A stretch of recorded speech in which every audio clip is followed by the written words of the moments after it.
The New York Times claims that Trump's indictment is not a political prosecution. Matthew Whitaker is the former acting Attorney General of the United States, and he joins me now. Not a political prosecution, says the Times. Yeah. What says Matthew Whitaker?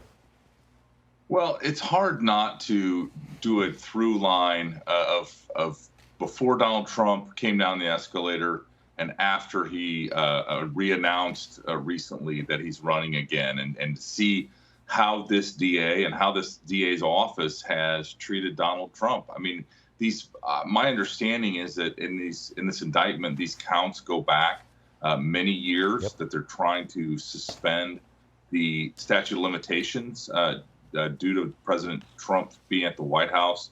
And so I just think there's a lot of contortions. And all you have to do is look at Alvin Bragg's exact words. On day one, he came in and he set out the priorities of the office, lowered prosecutorial standards, meaning that they would no longer charge certain felonies, that they would no longer charge certain misdemeanors, that they, reformed the prosecution system. And at the same time, the one exception, it appears, and Alvin Bragg ran on this, was to get Donald Trump. And so even though everyone else was de-enhanced, we see Donald Trump being enhanced by this office. And I think that just reeks of politics. If this New York indictment in some way falls through or fails, or Trump is found not guilty, just if that happened, would that negatively affect the other charges which may be coming from, like, Georgia? Yeah, I mean, it could. It obviously would make Donald Trump appear to be persecuted, and certainly other citizens and jurors and the public would see that happening. We're going to have a series of decisions by people other than Alvin Bragg that are going to be very interesting. You're going to have a trial court judge who's going to hear motions that could kick this case out. You're ultimately going to have a trial with a jury if it survives that first round of motions.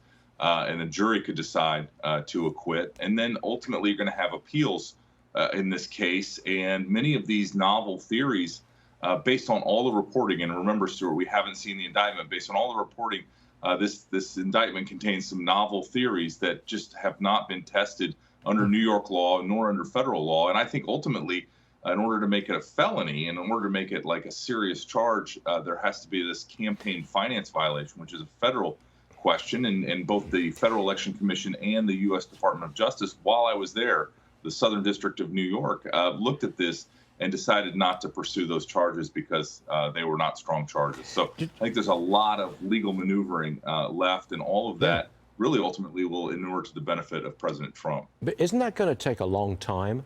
All these cases, appeals on verdicts and what have you? Sure, this is going to last way beyond the 2024 election, isn't it? I don't think there's any doubt. I mean, just the three cases we've talked about today, two of them haven't been charged and may never be charged. We don't know. What does that do? What does that do to our politics, Matthew? What does that do to our politics? Well, I mean, if you're in the middle of a presidential election, one of the candidates is in court all the time.